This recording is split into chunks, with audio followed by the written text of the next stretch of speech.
वो मारवाड़ी वाली कहावत है कि फारी बो चरी न बादो भूखो मरी, फारी बो चरी बादो भूखो मरी। जो फिरेगा वो चरेगा, जो बंधा रहेगा भूखा मर जाएगा।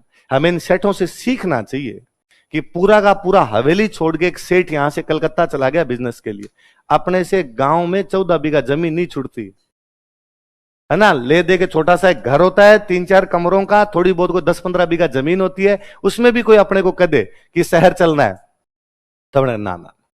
मैं मेरे परिवार को देखता ही हूं, दादाजी को मैं कभी कह दूंगा अरे अपने इसको सल्टा सुल्टू के शिफ्ट होते हैं यार, शहर में शिफ्ट होंगे ना, शहर में नहीं चलेंगे। क्यों? तो गांव में गाय है। तो मैं सेठों की गाय नहीं थी क्या इधर? सेठ इतनी प्रगति करके अब यहीं बैठे रहेंगे तो यहीं जीते रहेंगे। आप जितनी बड़ी जगह जाते हो एक्सपोजर उतनी ज्यादा है, जितनी बड़ी जगह जाओगे जीवन में बढ़ने की संभावनाएं उतनी ज्यादा रहती है। मैं हमेशा मेरा कहता रहता हूं, मुझे ये टीचिंग स्किल हमेशा से ही बहुत अच्छी थी कि मेरे जो क्लासमेट भी हुआ करते, मैं जब 9th-10th में भी पढ़ा करता तो भी मेरे क्लासमेट मेरे से आगे पढ़ते कि यार ये चैप्टर समझ नहीं तू समझा दे, मैं उनको बड़ा इजीली समझा दिया करता, कोई सब्जेक्ट होता भले, तो मुझे आता था पढ़ाना। मैं यहां आने से पहले बीकानेर में यूं ही बैठा रहता तो ही मैं बच्चों को मैथ्स रीजनिंग पढ़ा लिया करता, मेरी मैथ्स रीजनिंग बहुत अच्छी थी और मैं ओरिजिनल टीचर ही मैथ्स रीजनिंग का हूं। यहां आया तैयारी करने, फिर इधर उधर फंस आ गए, इसके अंदर आ गए। मुझे लगता है इधर RS वाली तैयारी वारी में लगे तो मैथ्स रीजनिंग छुट आ गई यार। मुझे लगता है कि यार मैं यहां नहीं भी आता ना तो कहीं भी पढ़ा सकता था। ये पढ़ाने को तो मैं बीकानेर भी पढ़ा सकता था, ये पढ़ाने को तो मैं गांव में, ये है कि गांव में पढ़ाता तो किसी स्कूल में पढ़ाता, बीकानेर में पढ़ाता तो किसी बड़ी स्कूल में पढ़ा लेता, किसी कोचिंग में पढ़ा लेता, पर मैं जयपुर था तब इतना बड़ा प्लेटफॉर्म है। यदि मैं यहां आता ही नहीं तो ये प्लेटफॉर्म भी कहां मिलते। और मैं भले दूसरी जगह कितना ही कुछ अच्छे पढ़ा लेता, अरे ओडी मैं कहता हूं कमा के कहीं ले आता आदमी, पैसे कमाना कोई बड़ी बात नहीं। मैं हमेशा सोचता ही हूं कि कई बार लॉकडाउन जब लगा तब लोगों ने कहा कि लो सरकारी नौकरी होती है, अब लो तुम्हारी कोचिंग बंद पड़ी, भूख मर जाओगे भूख। मुझे तब भी नहीं लगता था भूख मर जाए, मुझे लगता था यार किसी बेंगलोर जाके बाणिया की दुकान पे काम भी करेंगे ना तो भी सबसे अच्छा काम मैं करूंगा, और बाणिया महीने वाले दिन सबसे अच्छी तनख्वाह मुझे देगा, भूख तो नहीं मरूंगा, इतनी स्किल तो मेरे पास है, मैं कहीं भी कुछ भी कमा के तो खा सकता हूं। इसलिए पैसे वाला तो कुछ ही नहीं, पर जो शहर आपको पैसे क्या पता बीकानेर में मेरे दोस्त मेरे से ज्यादा कमाते हो वहीं पे रह के, किसी ने कंस्ट्रक्शन का काम किया उधर ज्यादा कमाने लग गया हो, पर इतना एक्सपोजर जितना जयपुर के अंदर है उतना वहां नहीं। मैं कहता हूं ये मैं दिल्ली होता तो और भयंकर एक्सपोजर होता, ये मैं न्यूयॉर्क होता तो और भयंकर होता। आप अपने दिमाग को जितने बड़े शहर के अंदर यूज लोगे उतना सही रहता है। इसलिए प्रवृत्तियां बड़ी अजीब सी है, जब अपने कहते हैं नहीं वापस बैक टू द विलेज, नहीं दे पाएगी आपको उतनी चीजें जितने एक्सपोजर यहां मिल पाए। मैं 2 महीने दिल्ली रहा हूं, कुल 2 महीने। एक दिन एक सभा के अंदर भाषण दे के आया था, नॉर्मल यूं खड़ा खड़ा, वो उनकी आंदोलन की एक सभा चल रही थी, अपने को स्टूडेंट वहां 3-4 खड़े थे, उनमें एक विकास आता था अपने जयपुर का जम्मू रामगढ़ का, उसने मेरे को खड़े खड़े देख लिया और वो मेरा नाम लिखवा के आ गया वहां पे। वहां कोई चल रहा था कि यार अलग अलग भाषाओं में आके बोलना है, तमिल वाले तमिल में बोलो, तेलुगु वाले तेलुगु में बोलो, पंजाब वाले पंजाबी बोलो, वहां राजस्थानी बोलने वाला कोई बंदा नहीं था। उसने मुझे देखा और नाम लिखवा के आ गया, वो मेरे पास आया, सर नमस्ते आप इधर कैसे? यार मैं तो आजकल इधर ही शिफ्ट हो रखा हूँ, यही हूँ। तो उनका सर अभी है ना थोड़ी देर 5 मिनट बाद में आपका नाम लेंगे। मैं आपका ना, अरे यार तुम मरवाया है, अरे नहीं अरे सर वो राजस्थानी की बेइज्जती हो रही थी सर यहाँ पे, राजस्थानी वाला नहीं, मुझे आप दूर से दिख गए थे, मुझे पक्का पता था कि सर बोल तो जाएंगे, कुछ ही बोल जाएंगे, कुछ क्या बोलना है सर, इस आंदोलन के बारे में आप थोड़ी बहुत बातें जानते हो बोल लेना। आपने ये 5-7, जैसे मैं मंच पे गया तो वो जो एंकर थे उन्होंने पहले नाम लिया, भाई राजवीर कौन है जो भी आए हैं, तो मैं गया तो एंकर ने मुझे कहा कि 1.5 मिनट है, सबको टाइम देना, भाई भारत में कितनी भाषाएं यार, सबको बुलवाना, आपके पास 1.5-2 मिनट है, तो भाई जल्दी से जल्दी अपनी बात खत्म करना। कि होता ये है लोगों के पास कि एक बार माइक लेने के बाद कोई छोड़ता नहीं, माइक में मजे आते हैं ना आपको बोलने। तो मैंने कहा यार मेरा तो वो गलत नाम लिखवा गया, वैसे 1.5 नहीं मैं तो 1 मिनट में खत्म कर पूरा दूंगा, और फटाफट ले लेना, भले तू पीछे ही खड़ा रहे। अपने जितनी बात बोलनी थी फटाफट राजस्थानी के अंदर 1.5-2 मिनट लगे होंगे, 2 मिनट के अंदर बोली।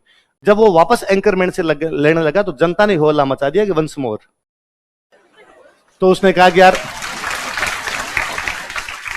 थोड़ी देर भाषण और टिका दे, तो अपने भाषण और टिका के अपने को लगा गया था जनता तालियां बजा रही है, जनता को अपने वाला समझ में आ रहा है, तो अपने 5-7 मिनट इधर उधर की भगवान जाने क्या बात करके गया था, जो जहां से याद आई वहां से बोल गया। कि मैंने पहले वालों का सुना था कि पहले वाले बार बार ये कह रहे थे कि भारत में भारत की भाषाओं का प्रयोग नहीं होता, अंग्रेजी का प्रयोग ज्यादा बढ़ गया, और अंग्रेजी के लोग जब डॉक्टर बनेंगे, अंग्रेजी के लोग जब इंजीनियर बनेंगे, अंग्रेजी के लोग जब कलेक्टर बनेंगे, तो गांव वालों की प्रॉब्लम को समझ ही नहीं पाए।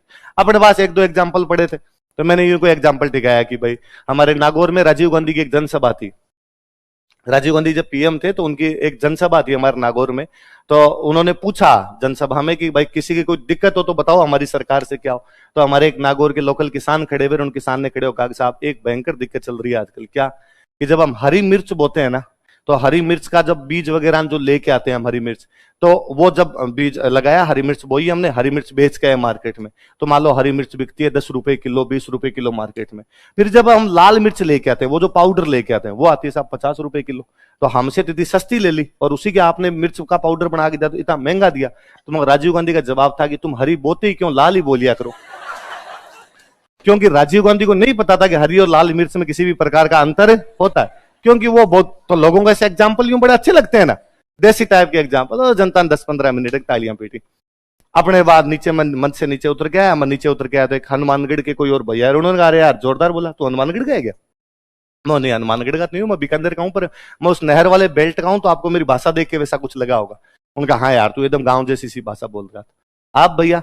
तो उनका, मैं दिल्ली यूनिवर्सिटी के अंदर असिस्टेंट प्रोफेसर हूँ और यहाँ कई सालों से यहीं रहता हूँ, और हमारे यहाँ यूनिवर्सिटी वाले कई आए हुए थे और वो तेरे से मिलना चाहते थे। वो जब तुम बोल रहा था तो कह रहे थे कि यार भाषा तो ठीक ठीक सी समझ में आ रही है, कि वो कोई बिहार के कोई उधर के थे, लेकिन ये एग्जाम्पल बड़े जोरदार दे रहा है, टाबर यूं राजी बड़े हो रहे हैं इससे, तो तुम मिल ले।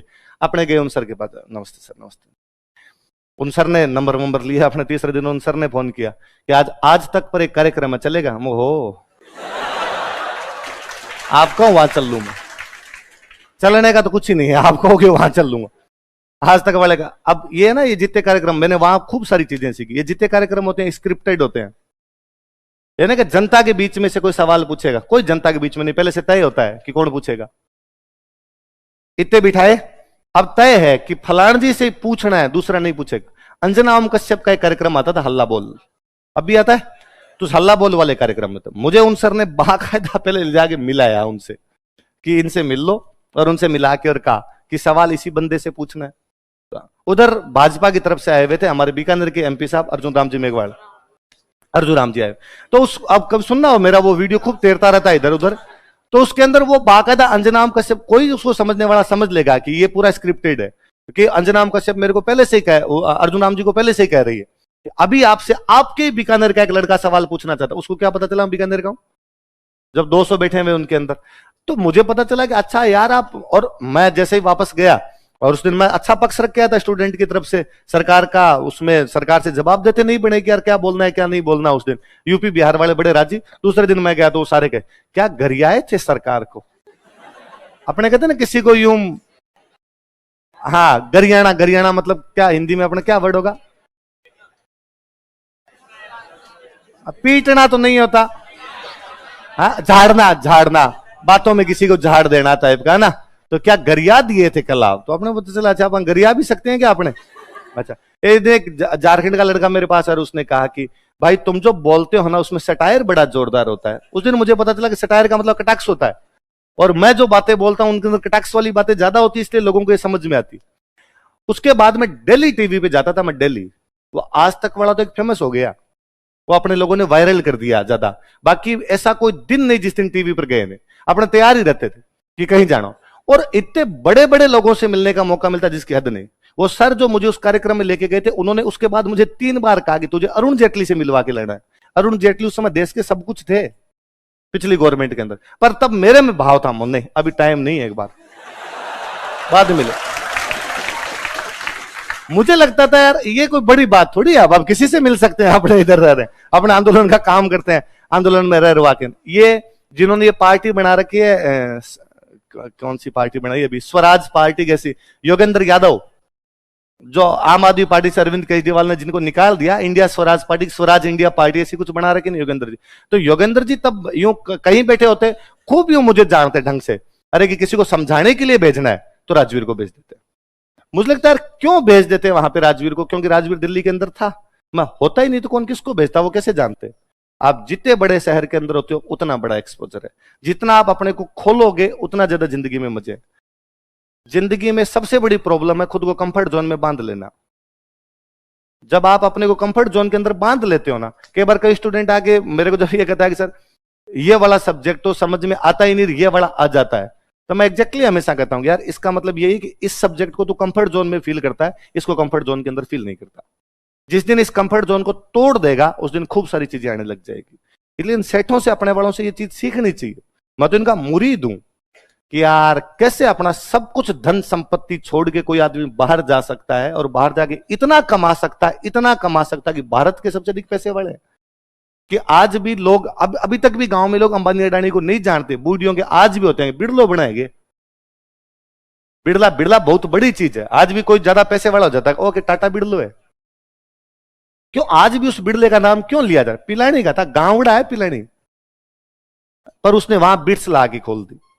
उसने कहा नहीं बिट्स बनेगी साहब हमारे गांव के अंदर बनेगी। ये मंडा, मैं बगड़ वाला उदाहरण मैंने कभी पहले दिया होगा आप, कि बगड़ का सेठ था पिरामल, बगड़ का सेठ पिरामल, बगड़ छोड़ के बॉम्बे कहीं शिफ्ट हो गया।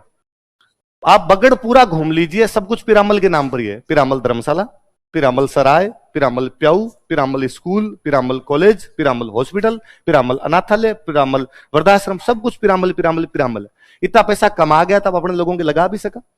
यदि कमाता ही नहीं तो अपने लोगों के लगने की भी नौबत नहीं आती, फिर तो अपने अपने पेट भर लेता। तो पिरामल कितना बड़ा पैसे बड़ा हुआ होगा कि अंबानी ने अपनी बेटी दे के खुद को सुखद अनुभव किया है। अंबानी की बेटी की शादी पिरामल परिवार में भी है। और वरना बगड़ बैठा रहता तो तोलता 5 किलो हल्दी, 4 किलो चीनी, और तो क्या करते यहां बैठे बैठे तो यही करते। पर वो बंदा बाहर निकला तो मुझे तो पिरामल में जब अंबानी परिवार की वो रिलेशन हुआ तो मुझे अंबानी अच्छे लगने लगे, मगर बीआई जी है। राजस्थान वालों को बेटी दी अगलों ने तो कुछ तो समधी समदन टाइप के लगते ही हैं। अभी थोड़े दिन पहले मुझे तो और पता चला कि उनके टाबर और हुआ है। मैं भाई दूधो नाओ पुतो पड़ो, है ना। अपने कोई भतीजा भतीजा कुछ लगता ही है दूर दराज के अंदर, राजस्थान का है तो ये मित्तल राजगढ़ के एक छोटे से गांव उड़ेगा है, वो दुनिया का स्टील खा गया। वो पूरी दुनिया का स्टील खरीदता ही मित्तल है। फ्रांस का राष्ट्रपति उसको मीटिंग के लिए बुलाता है कि तुम आओ और मेरे साथ बैठो, और गांव में बैठा रहता तो कबाड़ी का सामान बेचता, है ना। जो कोई लोहा कबाड़ी किसी के पास ले आओ तो उधर, और तो क्या करते यही करते, फिर पित्तल स्टील का काम यहां कर लेते। इसलिए जिंदगी में जितना जहां एक्सपोजर मिल सके ना वहां जाना, जितना कहीं। मैं तो अब भी मेरे कोई साथ वाले छोटे भाई बहन कोई होते हैं तो मैं उनको हमेशा ही कहता हूं